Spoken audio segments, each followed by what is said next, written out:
كل نية صالحة. الفاتحة. أعوذ بالله من الشيطان الرجيم. بسم الله الرحمن الرحيم. الحمد لله رب العالمين الرحمن الرحيم مالك يوم الدين إياك نعبد وإياك نستعين اهدنا الصراط المستقيم صراط الذين أنعمت عليهم غير المغضوب عليهم ولا الضالين آمين. بسم الله الرحمن الرحيم. سبحانك لا علم لنا إلا ما علمتنا إنك أنت العليم الحكيم. رب اشرح لي صدري ويسر لي أمري واحلل عقدة من لساني يفقهوا قولي. ربي زدني علما وارزقني فهما. ربي زدني علما وارزقني فهما. ربي زدني علما وارزقني فهما. اللهم استر عوراتي وآمن روعاتي. اللهم استر عوراتي وآمن روعاتي. اللهم استر عوراتي وآمن روعاتي. آمين آمين يا رب العالمين. السلام عليكم ورحمة الله وبركاته.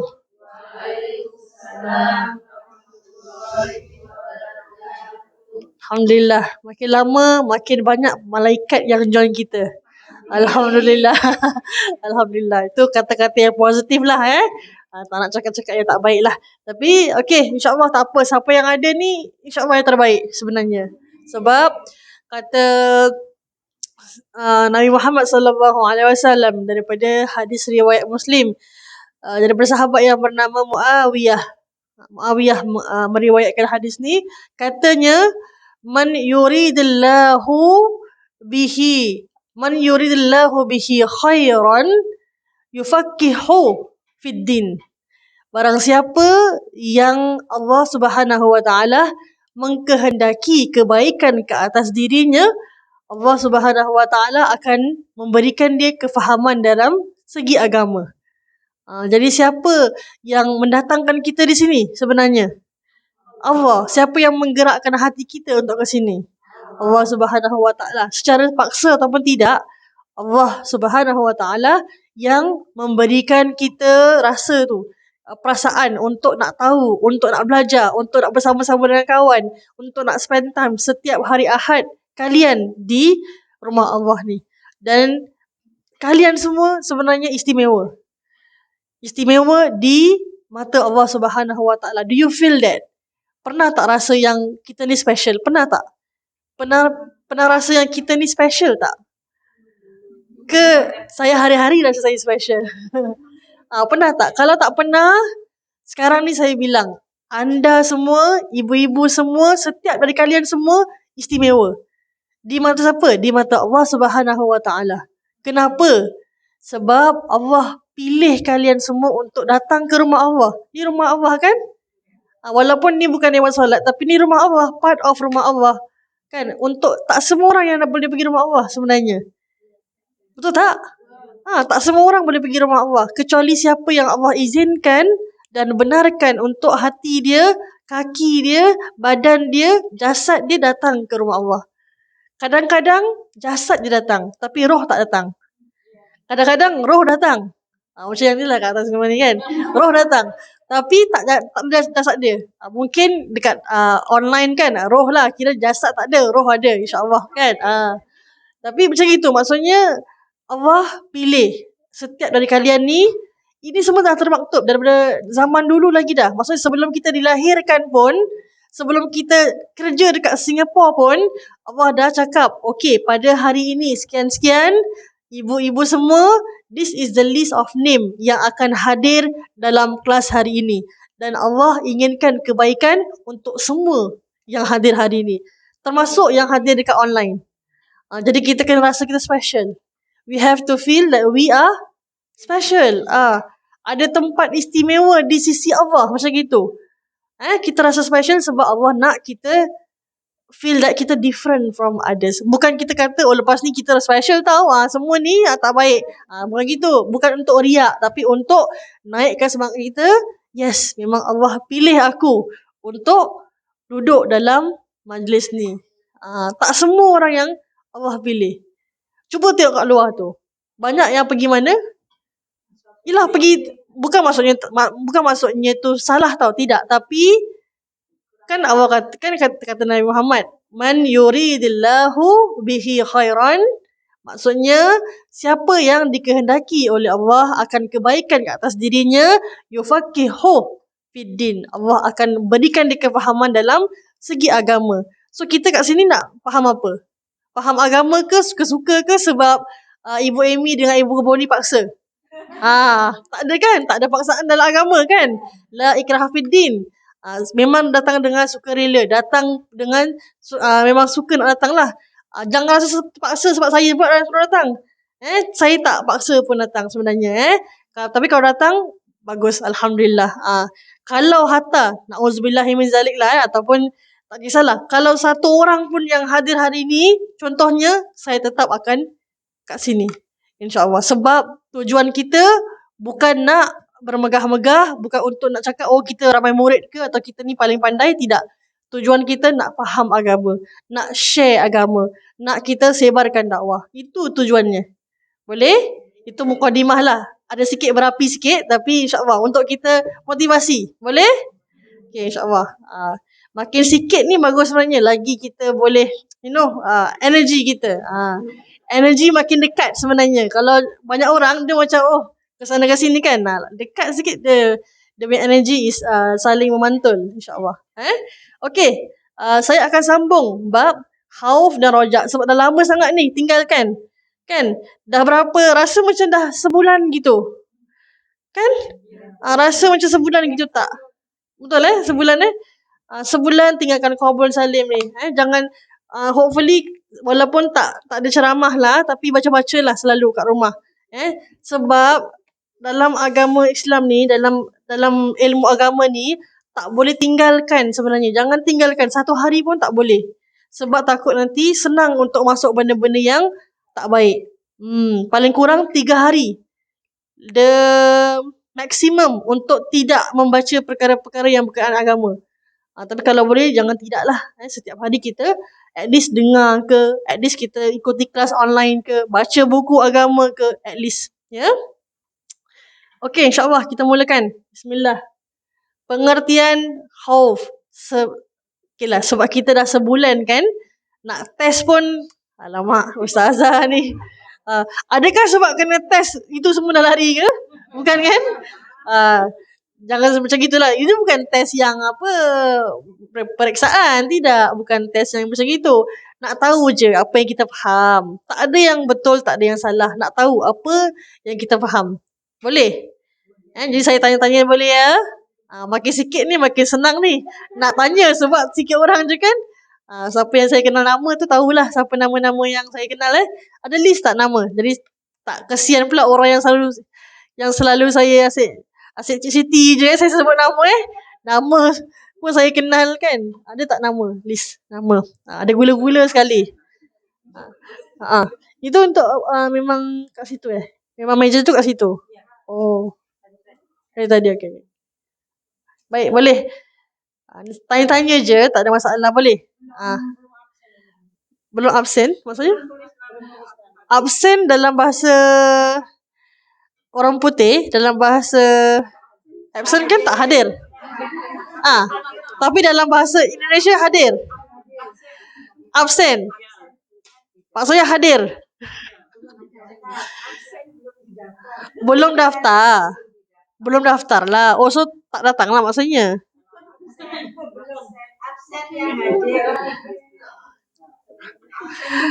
Daftar. Masya Allah. Ilmu baru saya.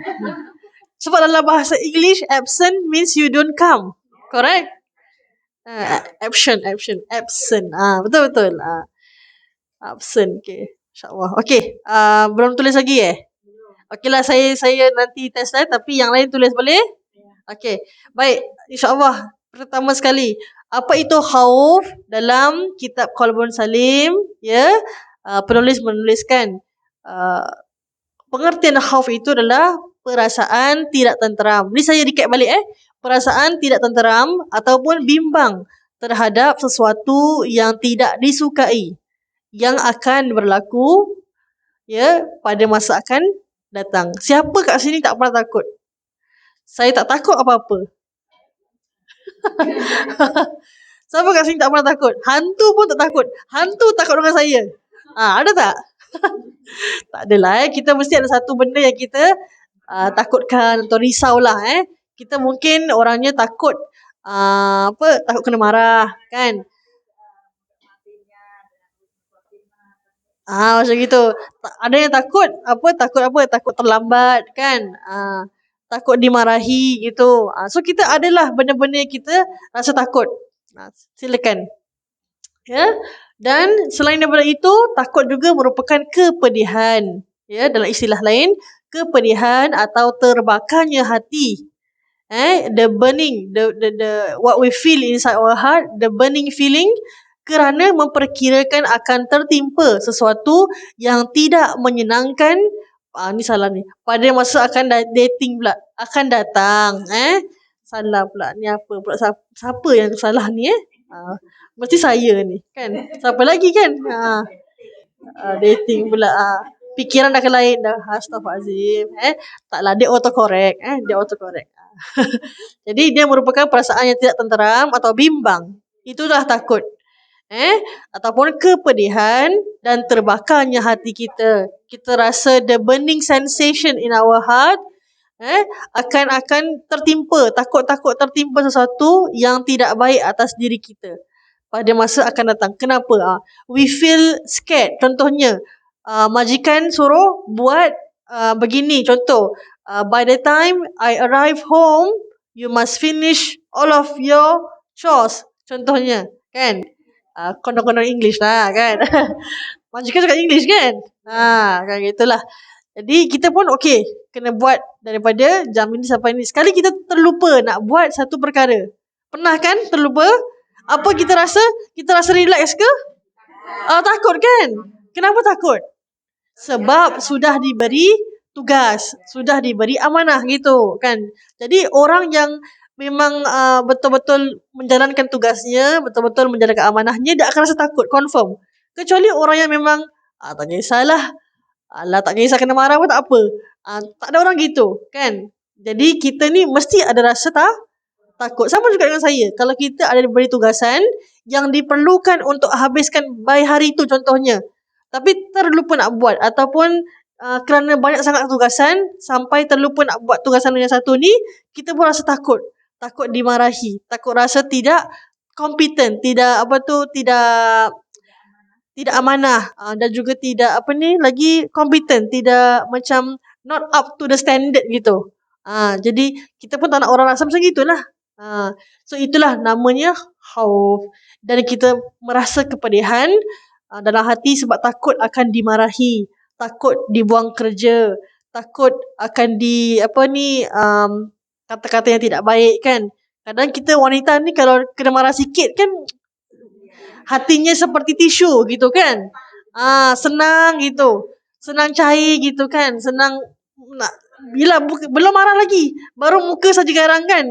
Atau baru the thoughts of it, the thinking of it yang akan kena marah. Belum kena marah pun, tapi overthinking sangat, tiba-tiba nangis sendiri. Itulah rasa dia takut. Itu memang benda-benda yang kita rasa normal. It's normal to feel takut. It's normal to feel scared. Tapi yang selalu takut, contohnya kata Cik Siti lah kan, selalu takut je kan, every time takut, itu kena hati-hati. Itu kadang-kadang ada penyakit sebenarnya. Tapi bukan saya kata Cik Siti ada penyakit tau.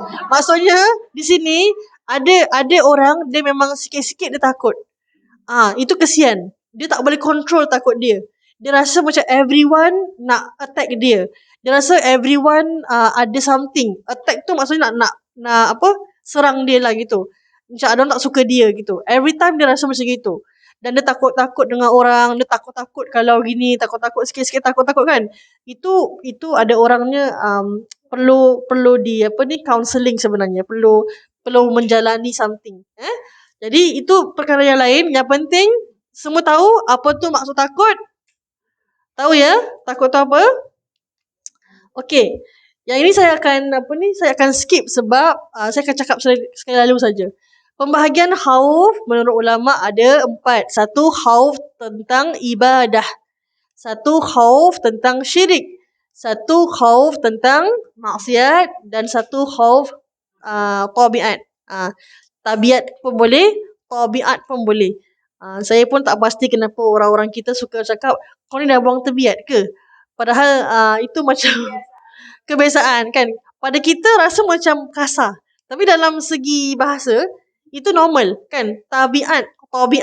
Itu perkara yang biasa kan. Kan itu habit kan. Jadi bila kita kata kau dah buang tabiat, means you do something that against the normal thing. Tu saya macam agak kasar sikit, tapi actually bila dengar balik tak ada apa pun sebenarnya kan.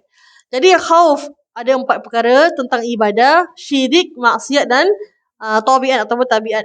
Takut yang biasa, takut dimarahi, takut dengan maaf kata makhluk halus dan sebagainya, itu takut tabiat. Takut maksiat macam mana? Siapa yang boleh bagi contoh? Sebab dah tulis nama kan? Tak lupa. Dah mula takut tak? Ada? Mana? Makin lama pula ni. Dia boleh tulis ni. Yang hadir berapa je? Kan? Cuba silakan. Jeng. Okay. Ada ni lagi. Siapa tak boleh ambil tau pen ni? Alamak. Tak boleh kasih, tak boleh ni. Okay. Siapa yang pertama ni? Masya Allah. Ni rezeki orang yang pertama. Okay. Ni Santi ke Santri? Santi. Ibu Santi. Siapa? Apa maksud khauf maksiat yang ibu faham? Ikut pemahaman ibu, maksudnya apa tu? Takut dengan maksiat ke? Takut buat maksiat ke? Macam mana? Takut semua takut ni. Maksudnya kalau kenapa ulama membahagikan pada bercabang-cabang ni? Maksudnya apa? Kalau khauf maksiat tu apa maksud dia? Kalau ibu apa yang faham lah.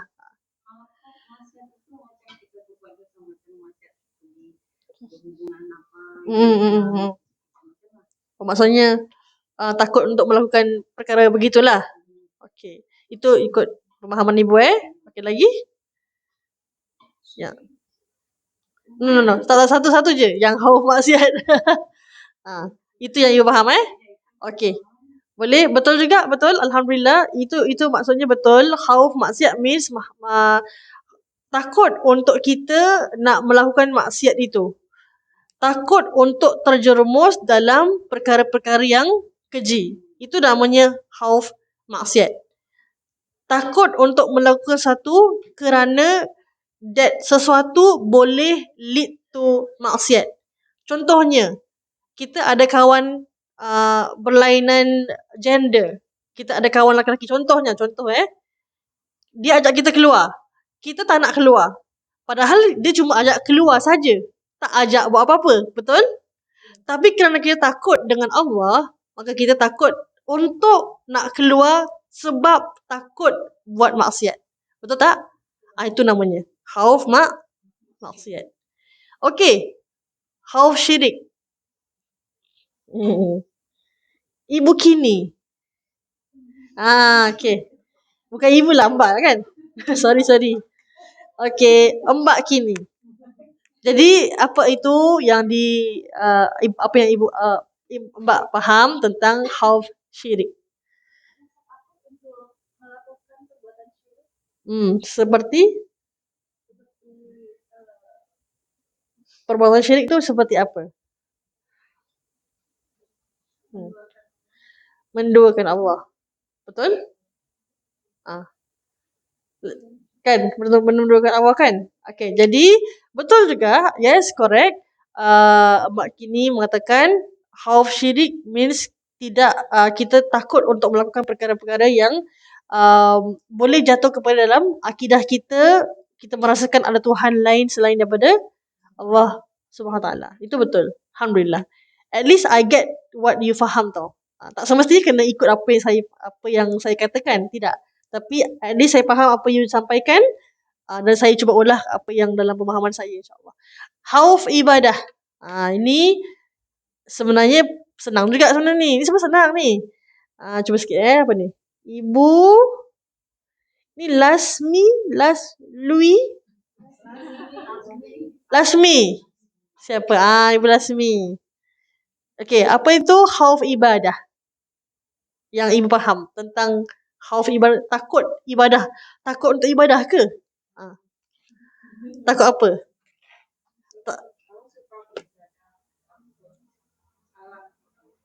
Takut salah?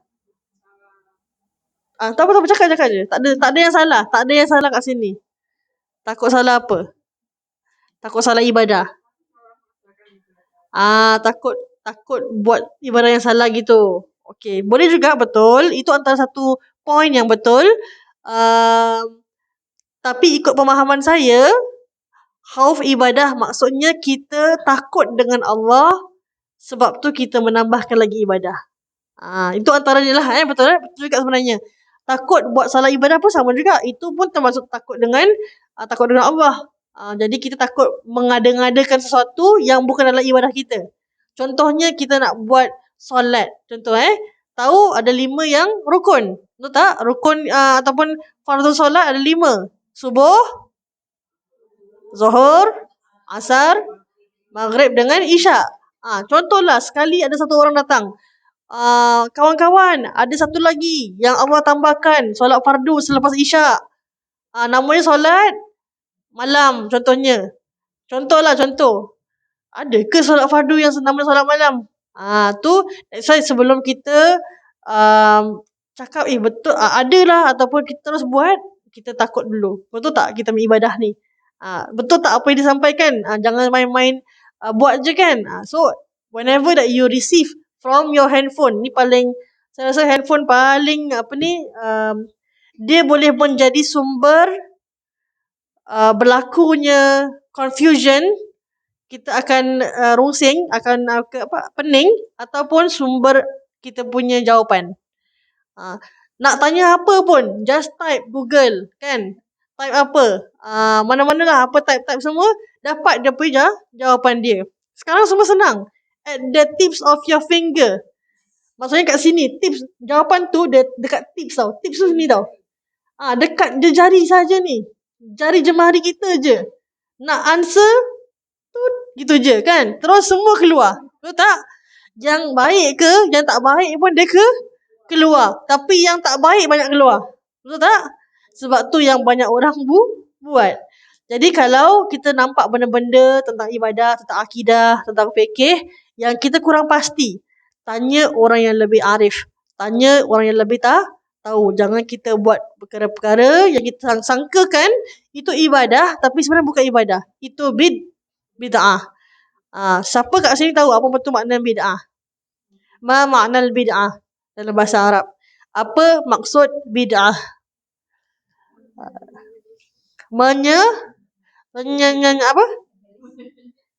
Menyeleseng? Apa? Saya ni kalau bahasa-bahasa kalian, saya ni tak tahu. Saya minta maaf sangat. Jadi kena bilanglah saya janganlah bisik-bisik. Saya tak tahu. Kena bilang saya. Bid'ah tu apa dalam bahasa Arab? Maksud bid'ah tu perkataan Arab. Apa dia? Okey, belum lagi tepat. Belum lagi tepat. Belum lagi tepat.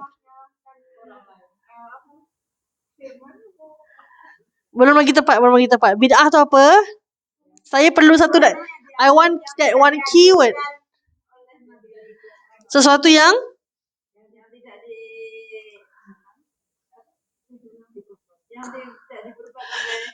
cakap je lah ibu. Cakap je lah. Tak payah cakap dengan orang. Cakap terus je. Bid'ah tu apa? Perkara yang tidak pernah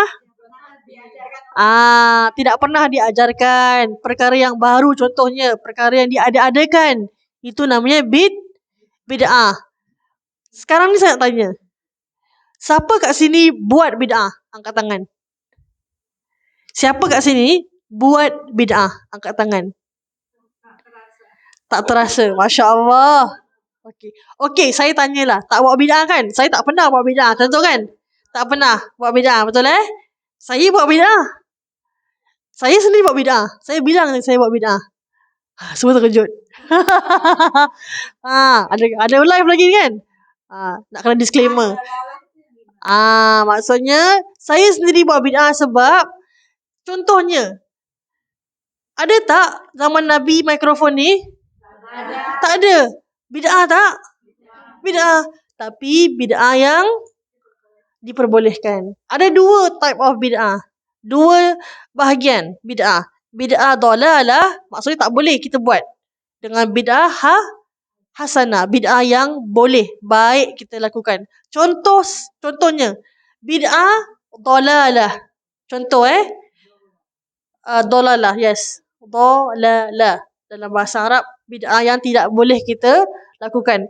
Selalunya bid'ah dalalah, bid'ah yang berkaitan dengan amalan, berkaitan dengan perkara-perkara akidah. Contohnya, kita nak buat extra solat tadi kan. Tadi kan saya kata, ada orang kata, oh boleh solat malam. Contoh, ada solat baru namanya solat bulan contohnya. Jam dia pukul 12 sampai 1. So kita kena buat solat ni 4 rakaat contohnya. Itu bid'ah dalalah. Sebab tak pernah dalam sejarah ataupun tak pernah Nabi katakan dalam hadis atau mana-mana kitab yang mengatakan ada nama solat sekian. Tak ada. Yang ada cuma solat subuh, zuhur, asar, maghrib dan isyak. Dan yang lain semua solat-solat sunat pun pernah dikatakan dalam hadis. Pernah dikatakan dengan para sahabat. Semua ada. So benda-benda yang baru yang timbul itu bid'ah dalalah. Itu pun ada perincian dia. Saya tak boleh nak cakap sekarang lah sebab ini tentang khauf dan raja'.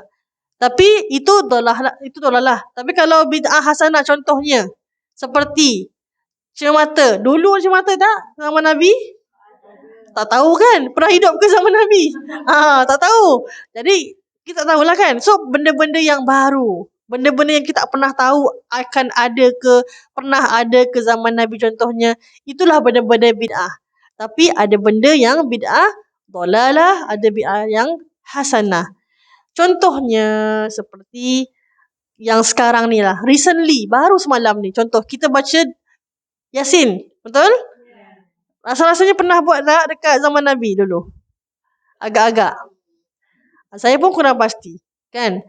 Tapi, saya pernah sampaikan dalam kelas, saya kata, itu bukan menjadi satu masalah. Bukan bid'ah yang dalalah. Sebab yang kita buat adalah membaca Al-Quran dengan niat-niat yang baik sahaja. Itu boleh. Sebab ada dia punya perincian hukum dia. Tapi kita kena ingat, kalau dalam bab bid'ah hasanah, kita tak boleh paksa orang untuk buat. Ni yang kita kena faham. Kita kena faham ni. Contoh kita ni memang baca Yasin semalam 3 kali ataupun sekali dengan niat tertentu. Kita baca doa Syekh Abdul Qadir Al-Jailani contohnya. Lepas tu kita dapat tahu kawan kita tak buat. Kita marah dia atau kita memandang dia rendah contohnya. Tak buat apa ni kan, tak buat. Tak boleh gitu. Sebab itu benda yang bid'ah hasanah. Benda yang tak wajib sebenarnya. Sedangkan yang wajib sekalipun, Nabi kata apa? Kalau pun kita nampak orang tu tak buat benda-benda yang amal ibadah, tak boleh merendahkan dia. Betul tak? Itu pun benda-benda wajib. Apalagi benda-benda yang bid'ah hasanah. Kalau orang tak nak buat, jangan paksa orang buat. Kalau kita yakin kita buat ni betul ke, ataupun kita rasa kita nak kebaikan, contohnya, silakan. Tapi never and don't ever kita impose on other. Jangan kita paksa orang lain untuk buat macam kita buat. Seolah-olah kita benar atau betul. Memang kita mungkin ada betulnya. Mungkin kita ada benarnya. Tapi tak semestinya kita selalu benar. Tak semestinya kita selalu betul. Benar betul sama lah insya-Allah. Tapi kalau kita bisa enggak dikerjakan, kalau tidak dikerjakan. Betul. Itulah sifat orang yang beriman. Sebab kita rasa rugilah kalau tak buat kan contohnya. Bila orang lain semua buat, kita tak buat, kita tahu kenapa kita rasa rugi. Sebab dalam malam nisfu Sya'ban semalam tu, setahun sekali, tu satu. Lepas tu, apa kata Nabi? Dalam 5 malam ni kena jaga. Malam 1 Rajab. Jaga malam 1 Rajab ni. Hidupkan malam 1 Rajab. Malam nisfu Sya'ban. Hidupkan malam nisfu Sya'ban. Malam hari raya pertama, Aidilfitri. Jangan masak rendang, jangan masak. Maksudnya nak masak-masak lah. Tapi jangan sampai kita lupakan untuk kita hidupkan hari raya, malam hari raya tu. Dengan bertakbir, dengan bertahmid sebagainya. Malam hari raya Aidil Adha. Sama juga. Orang sibuk nak masak lemang dan sebagainya. Kita sibukkan dulu dengan ihya. Ihya kita menghidupkan solat, berzikir kepada Allah. Itu paling penting. Dan last sekali apa? Saya lupa last ni. Astaghfirullahalazim. Malam 1 Muharram, is it? Saya lupa satu ni. Allahumma salli ala sayyidina Muhammad. Malam Lailatul Qadar. Malam Lailatul Qadar. Yes, I think so. Ada 5 malam. Yang penting ada 5 malam. Saya?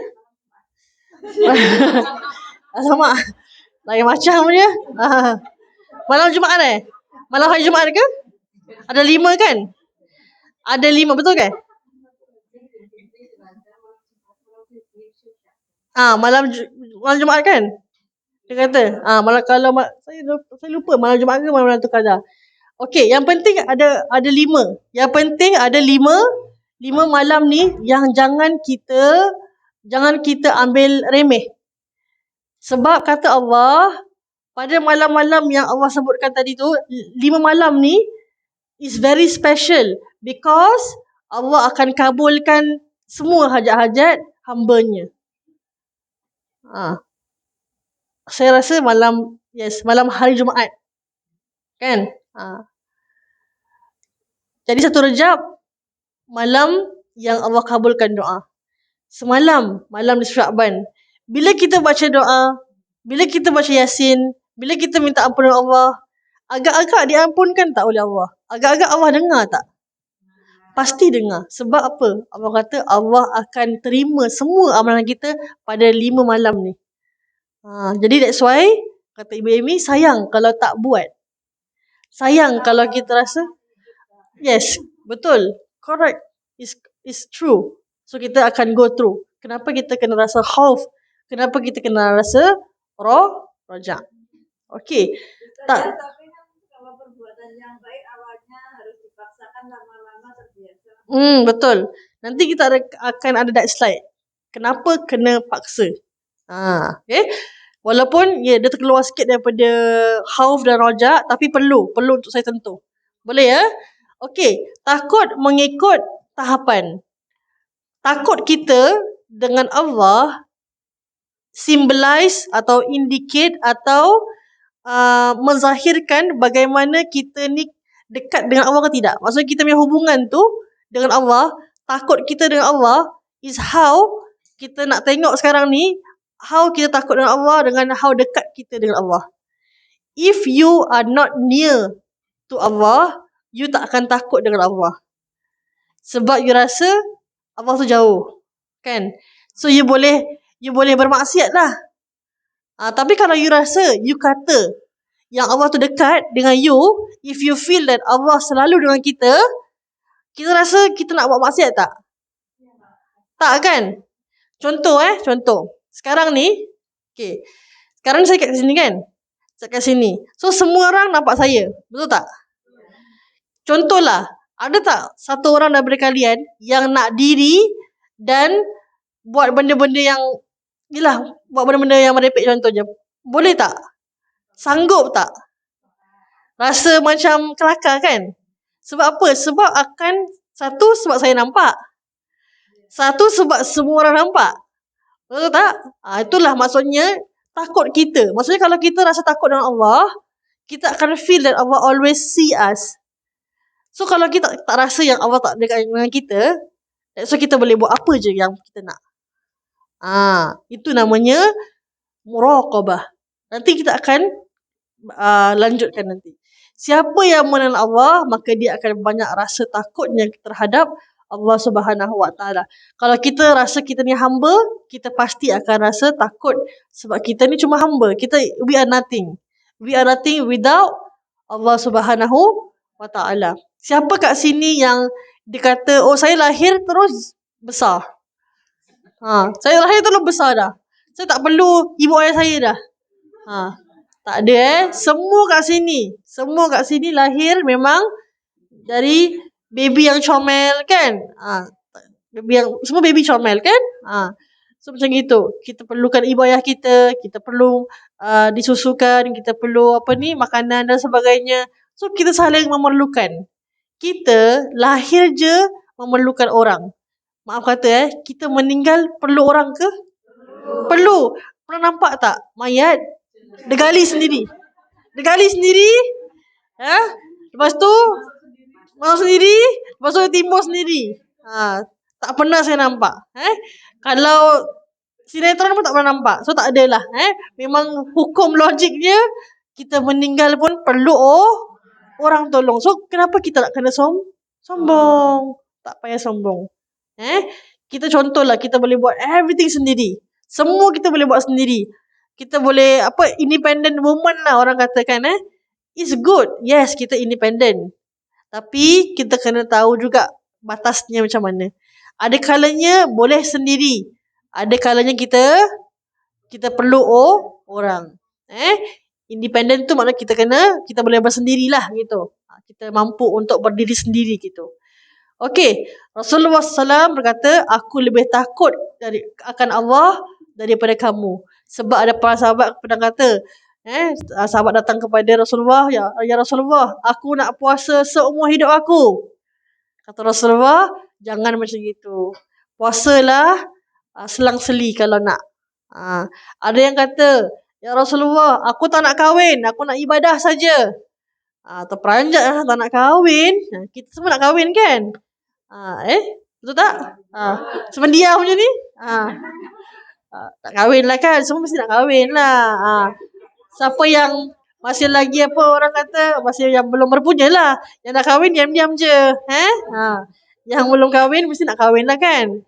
Benda tu benda yang fitrah manusia. Mesti nak rasa ada pasangan dan sebagainya. Betul tak? Apa? Mesti. Semua dah kahwin ke? Belum kan? Yang 3 ni kan? Okay. InsyaAllah. Siapa yang online tu, kalau ada yang mungkin kat online ke, siapa-siapa, ada anak lelaki ke, ada abang ke yang masih muda kan, yang ganteng-ganteng kan, yang soleh-soleh semuanya, insyaAllah. Kita ada 3 ni yang masih menanti, insyaAllah. Jodohnya insyaAllah sampai juga. Semua 3 ni confirm 3 yang dah kahwin, yang belum kahwin. Sold out. Kenapa sold out? Macam barang pula sold out. Sold out tu dah tunang. Sudah laku. Oh, Masya Allah.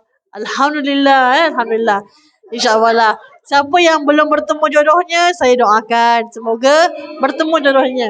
Kalau belum pun tak apa. Sebab jodoh tu di tangan Allah Subhanahu Wa Taala. Tak ada dekat dunia, ada di syurga. Saya nak cakap pasal hauf ni. Cakap pasal jodoh pula. Nak katakan apa? Sahabat semua nak jadi yang terbaik contohnya. Kan? Nak solat sepanjang masa. Nak puasa sepanjang tahun. Tak nak buka lah. Maksudnya hari-hari nak puasa. Tak nak kahwin dan sebagainya. Oh, topik tu. Sorry, jadi gitu kan? Tak nak kahwin. Kata Rasulullah, aku ni orang yang paling dekat dengan Allah. Aku ni Habibullah. Aku ni kekasih Allah. Tetapi aku tetap berkahwin. Aku tetap puasa dan aku berbuka puasa. Maksudnya, Rasulullah sendiri orang yang paling dekat dengan Allah. Orang yang paling takut dengan Allah. Tapi tetap melakukan perkara-perkara yang manusia secara fitrahnya akan buat. So, janganlah kita tak nak kahwin. Janganlah kita puasa sepanjang tahun. Puasa sepanjang tahun tu makruh. Makruh sebenarnya. Hukum dia makruh. Jadi kalau nak puasa sepanjang tahun, at least puasa laklat. Puasa Nabi Daud. Buka sehari, puasa sehari. Tapi siapa yang boleh buat tu, Masya Allah lah. Saya salute orang macam itu Tak semua orang yang boleh buat macam itu. Puasa selang-seli kan. Puasa Ramadan pun kita agak payah sikit kan. Maaf katalah. Puasa qada pun belum lagi. Ada hati nak puasa Nabi Daud. Semua dah qada? Dah kan? Tak ada qada Masya Allah bagus Kalau tak ada qada. Dah ada qada dah semua dah bayar siapa yang belum qada, harap qada lah sebab dah tinggal lagi 15 days 14 days sebelum masuk Ramadan. Nanti kalau tak kena bayar fidyah. InsyaAllah. Baik, seterusnya.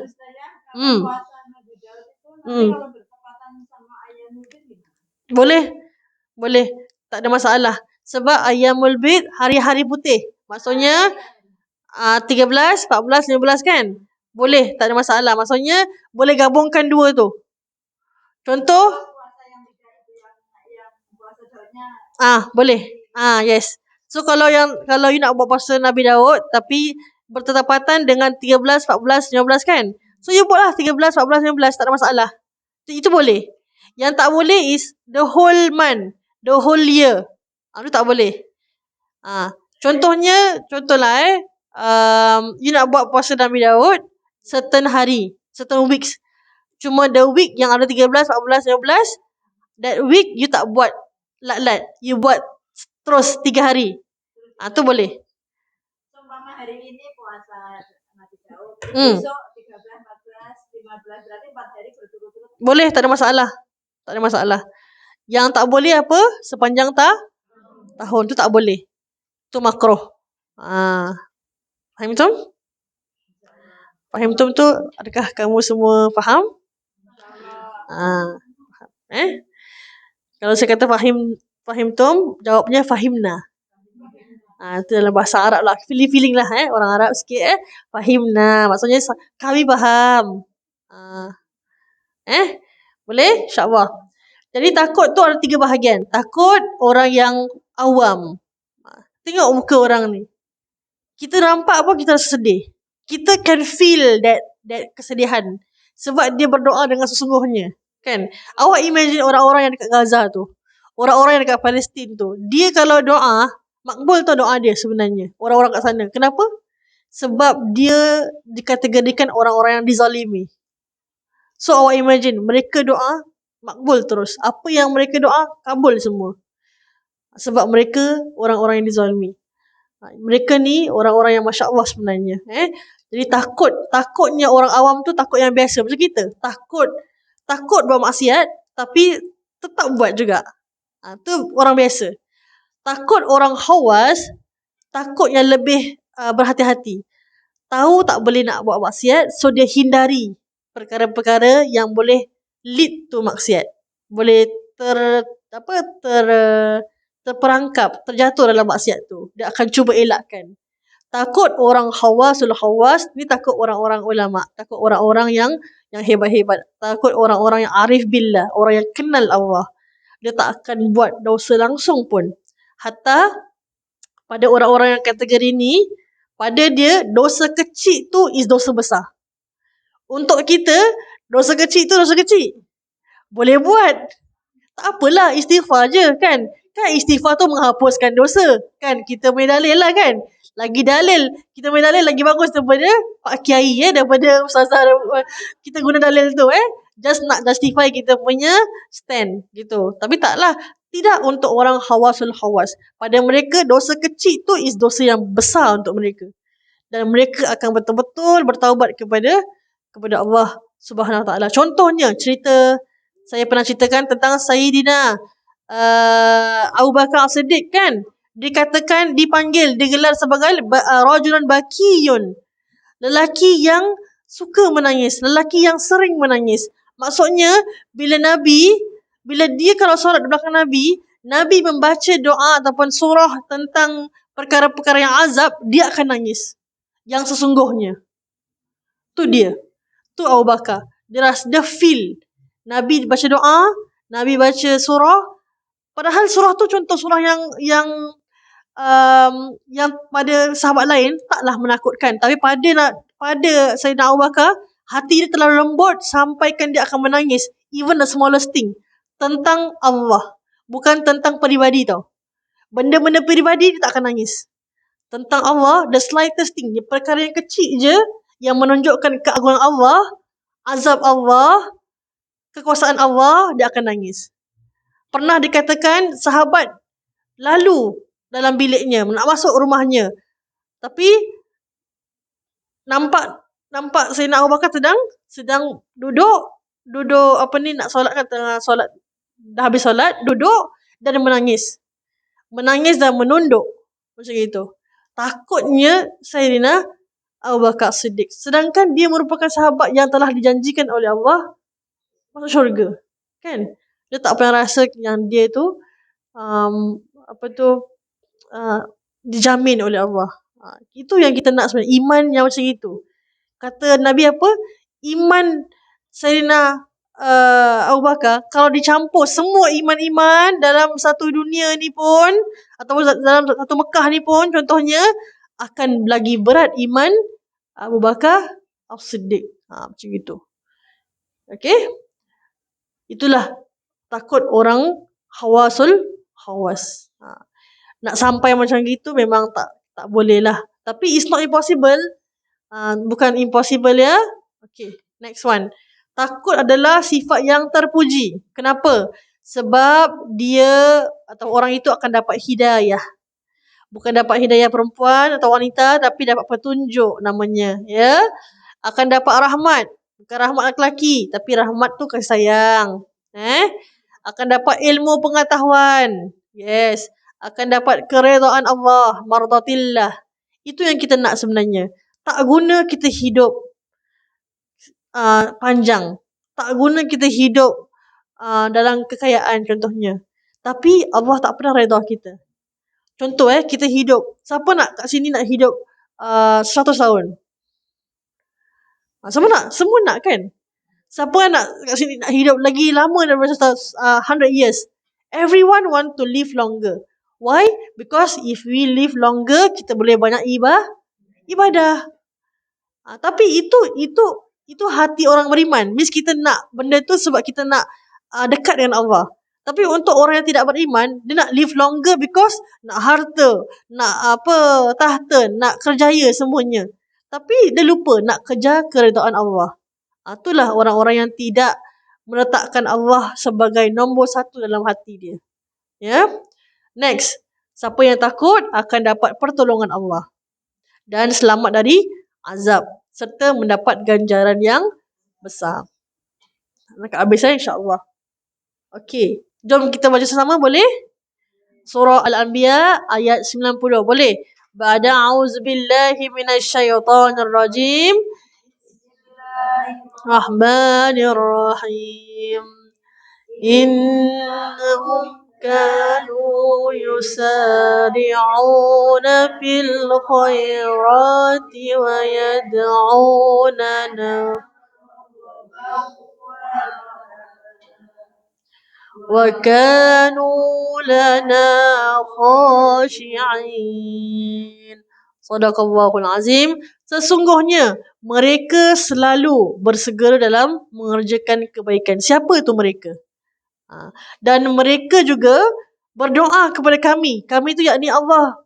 Ya Allah, dengan penuh harapan dan cemas. Dan mereka adalah orang-orang yang khusyuk kepada kami. Mereka ni maksudnya orang-orang yang beriman. Kita, kalau katalah kita ni orang beriman, kita akan selalu nak buat kebaikan. Selalu. Kita nampak ada peluang nak buat baik, kita akan terus buat. Peluang nak sedekah, kita terus sedekah. Peluang nak kasih orang nak masakkan untuk orang contohnya, terus kita buat. Tak ada tunda-tunda. Sebab yang akan tundakan kita is syaitan. Syaitan akan cakap, tak payahlah, kan hari tu dah buat, kan? Dia akan buat macam itu. Dia tak kasih kita buat kebaikan. So, di sini dalam ayat surah Al-Anbiya katanya orang yang beriman akan selalu mengejarkan kebaikan. Dan dia akan berdoa dengan Allah dengan penuh harapan dan cemas. Padahal tak buat dosa. Tapi tetap berdoa dengan rasa cemas. Takut tidak diterima oleh Allah doanya. Dan mereka orang yang khusyuk kepada kami. Ini Allah Subhanahu wa ta'ala. Okey, yang ini saya akan skip sebab saya dah cakap benda yang sama sebenarnya. Ya, cuma di sini pentingnya sifat rojak. Kenapa? Kenapa dalam kita feel takut tu penting untuk ada sifat harapan. Boleh ada sifat harapan tu. Kenapa? Jadi kita tahu yang bila kita harap tu kita ada ikhtiar. Kita akan berharap dengan doa. Kita akan mengharapkan sesuatu tu dengan tawakal. Itulah harapan. Itulah rojak namanya. Dan inilah 3 condition ataupun 3 keadaan takut dan rojak. Kita cuba lihat. Ketika kita melakukan dosa, kita takut ke rojak? Kita khauf kan? Mestilah kita khauf kan? Takkan kita rojak pula kan? Ketika selalu dalam ketaatan dan tidak melakukan dosa. 2. Kita khauf dan rojak. Kita walaupun kita taat dengan Allah. Contohlah kita ni orang yang baru berhijrah. Kita ni sudah tidak buat dosa-dosa yang besar. Contohlah. Tetap kita rasa takut. Kenapa? Takut-takut kita boleh terjatuh balik dalam perkara yang sama. Dan kita at the same time, kita berharap dengan Allah. Ya Allah, Kau ampunkanlah semua dosa-dosa aku. Sebab, awak contohnya, kita ni tak doa dengan Allah. Sekali Allah kata Allah tak ampunkan dosa kita yang lama. Sebab apa? Kita tak berharap dengan betul-betul pengharapan. Habislah kita. Kan? Dan ketika hampir meninggal dunia, orang yang meninggal dunia selalu akan rasa khauf. Sebab apa? Ini orang yang kurang beriman lah. Orang yang kurang beriman dia akan takut. Kenapa? Sebab jasad nak meninggalkan dunia itu susah. Bila roh dah tinggal dengan jasad agak lama dan suka dengan jasad kat sini, nak tarik tu susah. Kan? Tarik tu susah sikit. Tarik. Sebab suka. Dah sebati dengan jasad dekat dunia. Dah sebati dengan perkara duniawi. Tapi kalau siapa yang selalu mengharapkan, yang selalu rojak untuk berjumpa dengan Allah, the moment Allah panggil je, dia senang untuk nak pergi. Itulah orang-orang yang beriman. Sentiasa menanti, sentiasa mengharapkan pertemuan dengan Allah Subhanahu Wa Taala. Para sahabat dulu, bila kata nak meninggal je, mereka happy sebenarnya. Sebab mereka tahu, mereka akan jumpa dengan Allah. Mereka tahu, mereka akan dapat apa sebenarnya. Faham tak? Fahimna. Cakaplah fahimna. Tidur ke? Lagi sikit ni. InsyaAllah lagi sikit. Jadi okey. Jadi kat sini, kata apa Rasulullah? La ni kat sini. Saya takut saya salah ni. Sebab dia punya ni kat sini ada. Bentar kat sini lagi clear sebenarnya. La yamutanna, betul. Ahadun minkum illa wa huwa yuhsinu dhanna billah. Jangan salah seorang daripada kamu meninggal dunia kecuali dia berprasangka baik terhadap Allah Subhanahu Wa Taala. Siapa yang meninggal dunia dalam keadaan dia bersangka buruk dengan Allah, Allah tak ampunkan aku, Allah tak sayang dengan aku, Allah gini. Maka dia akan menghadap dengan Allah dalam keadaan hati dia macam itu dengan Allah. Tak naklah kan? Kita nak mati dalam husnul khatimah. Dan sesungguhnya orang alim, kata Sayyidina Ali, orang alim yang benar ialah orang yang tidak membuat orang lain berputus asa dengan rahmat Allah. Dan tidak pernah membuat orang rasa aman dengan hukuman Allah. Itulah tugas asatizah. Kita tidak hanya memujuk orang, tak apalah, awak kan ada masa yang panjang untuk bertaubat. Tapi at the same time, kita pun tidak hanya memujuk, tapi kita cakap dengan orang. Jangan kita buat dosa sebab kita semua tak pernah akan rasa aman dengan hukuman Allah. Itu orang yang betul-betul alim. InsyaAllah kita semua jadi orang alim. Boleh? Okey.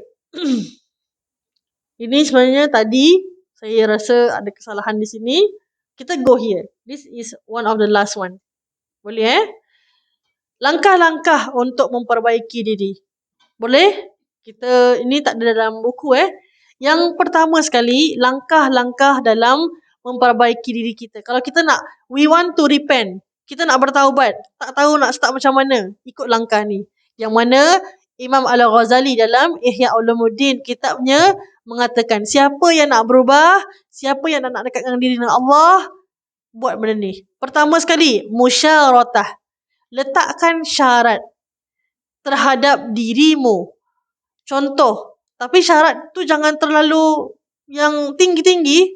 Contoh, kita baru pandai solat dan kita kata, saya kena solat sunat dan wajib dan itu semua.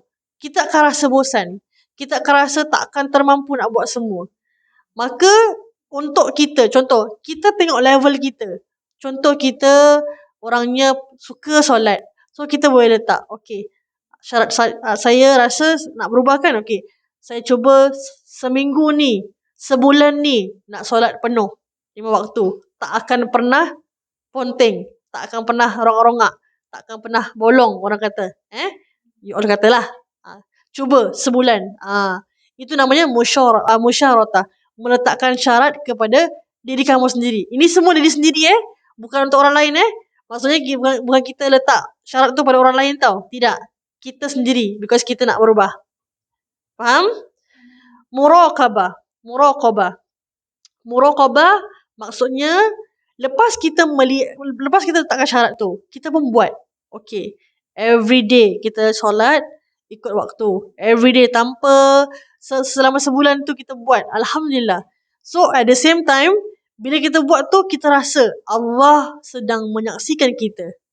Contoh, kita cuba satu hari tu terlewat sikit, kita pun rasa lama, tak sedap nak lambatkan solat. Because satu, kita dah buat perjanjian. We already put ourselves the syarat. Dan kita nampak diri kita. Kita tahu yang Allah menyaksikan kita. So itu namanya muraqabah. Merasakan Allah selalu melihat kita. So if you always feel that Allah lihat kita selalu, kita tak akan buat maksiat. Seterusnya, muhasabah. Kita muhasabah diri kita. Reflect ourselves. Kita buat betul tak? Introspeksi. New words. Okay, bagus. Muhasabah. Refleksi boleh? Sama kan? Tak, refleksi lain Itu mirror Itu cermin mungkin. Okay. Muhasabah means kita merasakan kita buat betul tak selama ni, kan? Kita buat contoh ikut waktu tak yang kita letak syarat tadi, dan sebagainya lah. Itu nama dia mu'aqabah. Mu'aqabah tu apa? Ingat tak? Mu'aqabah apa? Mu'aqabah adalah kita kalau buat salah, kita cuba untuk hukum diri kita dengan perkara yang baik.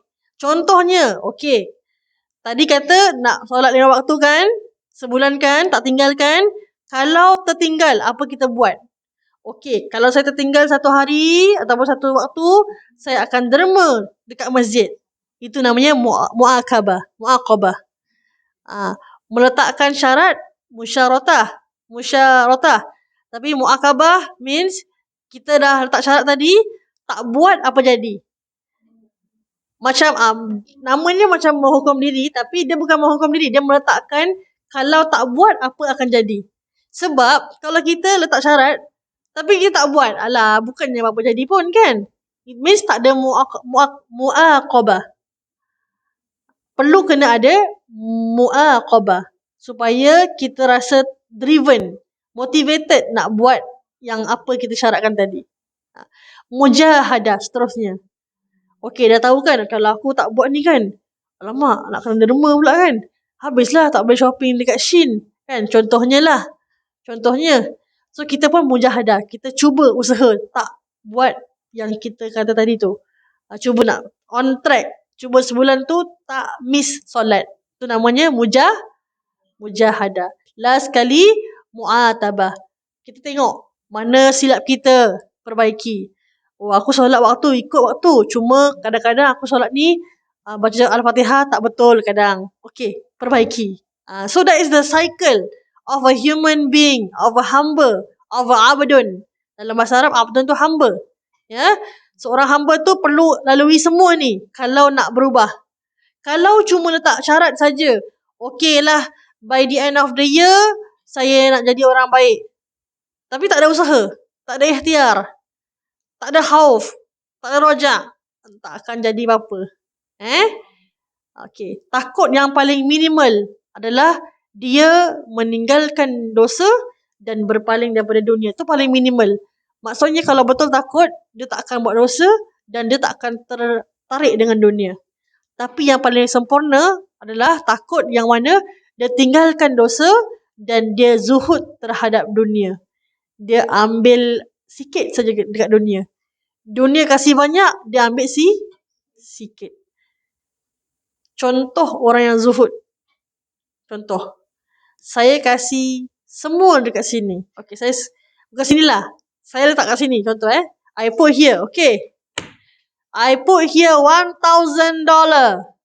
Oh, happy semua. Yang tidur pun terbangun. $1,000 kan gitu.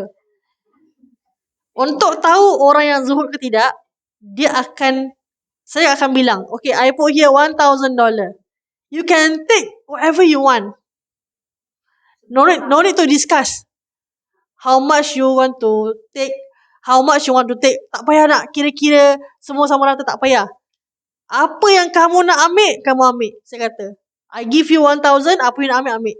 Orang yang zuhud, dia akan ambil apa yang dia perlu je. Tu tanda dia. Tapi orang yang tak zuhud, nak ambil untuk dia lah, nak ambil untuk dia lah.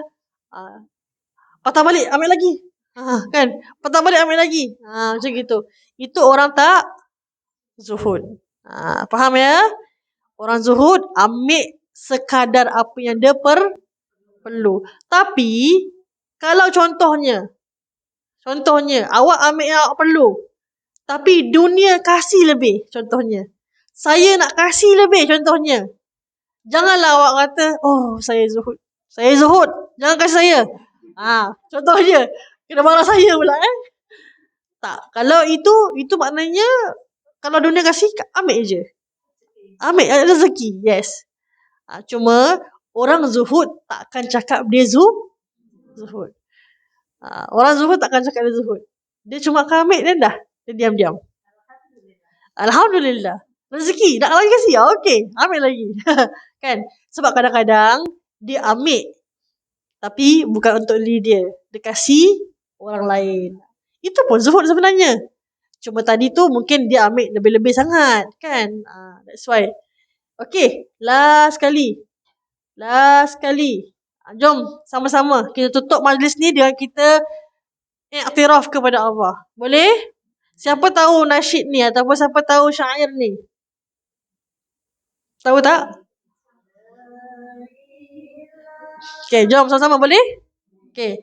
Bismillahirrahmanirrahim. Sama-sama Ilahi ilastulil firdausi ahla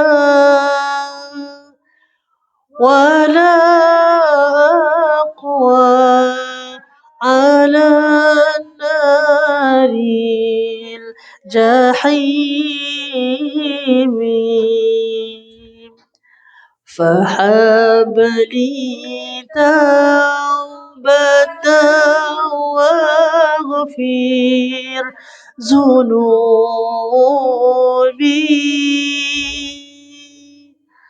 فإنك غافر ذنب العظيم. Kita baca yang bawah boleh sama? Okay. Wahai Tuhan, ku tak layak ke syurgamu, namun tak pula aku sanggup ke nerakamu. Ampunkan dosaku, terima lah taubatku. Sesungguhnya Engkaulah pengampun dosa-dosa besar. Ini syair daripada Abu Nawas. Tak silap pernah zaman tabi'in ke atau zaman tabi'in, mereka akan melaungkan syair ni setiap nak solat Jumaat untuk bilang kepada jemaah-jemaah, untuk bilang kepada kaum-kaum time tu supaya ingat dengan Allah. Ini antara bid'ah sebenarnya, bid'ah hasanah. Tapi bid'ah ni bagus sebab bid'ah ni dia mendekatkan diri kita kepada Allah. Kita kata dalam kita merintih dengan Allah. Ya Allah, ilahi lastu lil firdausi ahla. Ya Allah, aku tak layak. So dia bukan aku layak tau. Aku tak layak untuk ke syurgamu. Memang tak layak. Kita punya amalan, satu benda pun sebenarnya tak membolehkan kita masuk syurga sebenarnya, by right. Because everything yang kita buat sebenarnya tak akan cukup sampai ke level yang apa yang kita nak sebenarnya. Mesti ada cacat celah. Confirm mesti ada. So, kenapa kita buat ibadah kalau kita confirm tak boleh dapat apa yang kita nak, contoh that's why kita minta Allah, ya Allah, aku tak layak untuk ke syurgamu. Tapi at the same time, ya Allah, aku tak nak masuk neraka sebab aku tak sanggup. I cannot. Satu titisan api neraka kalau jatuh ke bumi, the whole bumi is on fire. The whole bumi tu. Satu drop of fire. One drop of hellfire. Satu titisan api dari api neraka jatuh ke bumi, katanya seluruh bumi ni termasuk langit semua akan terbakar. That's how hot the hellfire is. And kita ada apa tu, kita nak action dengan orang, kita nak buat dosa dengan orang, kan? Tak sanggup. We cannot sanggup. Apa orang kata, kubur kau lah, kubur aku macam itu. Tak tahu lagi kubur kita macam mana, kan? Tak tahu lagi kubur kau macam mana. Correct? Dan kita minta ampun. Fahabli tawbata wa ghafir zunubi. Ya Allah, kau ampunkanlah dosaku. Ya Allah, terimalah taubatku. Kita minta dengan Allah. Minta untuk taubat diterima. Fa innaka ghafiruz zambil azim. Sesungguhnya engkau yang mengampunkan dosa-dosa besar. Maksudnya apa? Kenapa kita kata dosa-dosa besar? Sebab dosa kecil kita boleh cakap istighfar. Betul? Astaghfirullahalazim. Semua akan diampunkan. Maksudnya dosa kecil.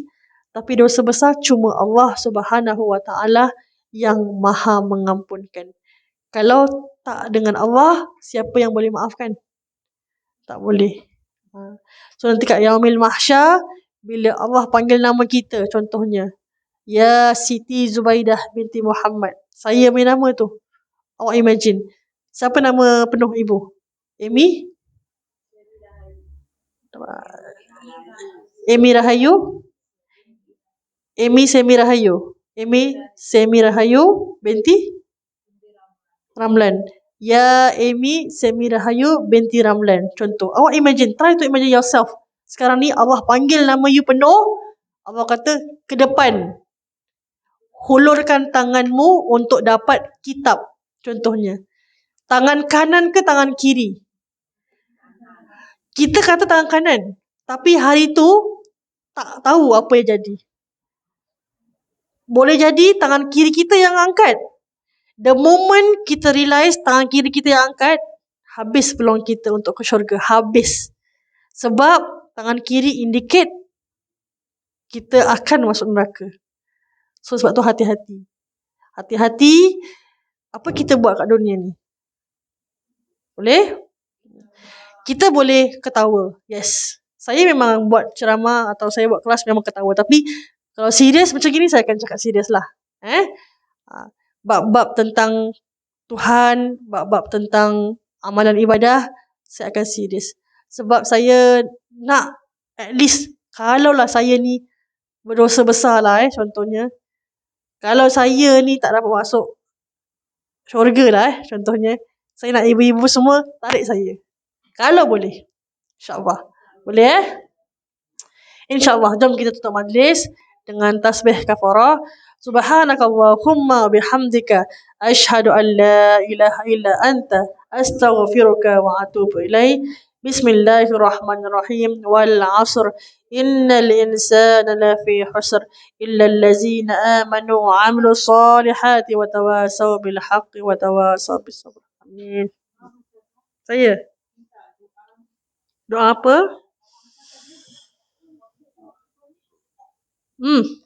Saya punya suara tu. Maksudnya doa Fatihah lah kan? Hari jadi. Oh, sanahil wa kan?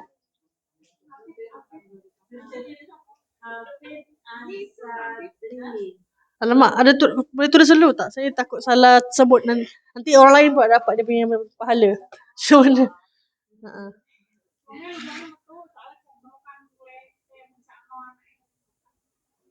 Apa dia? Cannot.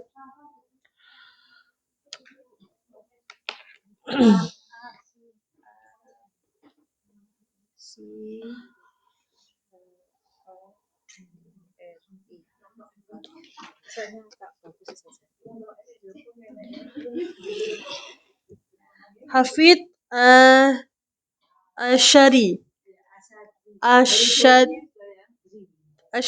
Asyadri. Okay, hari jadi insyaAllah. Okey, mari sama-sama ibu-ibu kita mendoakan. Ini siapa? Keponakan ke?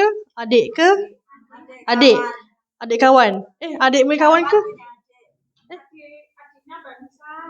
Oh, yang penting adik lah Okey. InsyaAllah sama-sama kita doakan buat saudara kita ni lelaki saudara kita Hafid Asyadri, insyaAllah mudah-mudahan dipanjangkan umurnya, diberikan rezeki, diluaskan rezekinya insyaAllah, dan diberkati dan diridai oleh Allah Subhanahu Wa Taala sampai ke syurga insyaAllah. Ala hazihi niyya wa ala kulli niyyat salihah. Al-Fatihah. A'udzu billahi minasy syaithanir rajim. Bismillahirrahmanirrahim. Alhamdulillahi rabbil alamin. Ar-Rahmanir Rahim. Maliki yaumiddin. Iyyaka na'budu wa iyyaka nasta'in. اهدنا الصراط المستقيم صراط الذين أنعمت عليهم غير المغضوب عليهم ولا الضالين آمين. ربنا آتنا في الدنيا حسنة وفي الآخرة حسنة وقنا عذاب النار. وصلى الله على سيدنا محمد وعلى آله وصحبه وسلم. Walhamdulillahi Rabbil Alamin. Amin.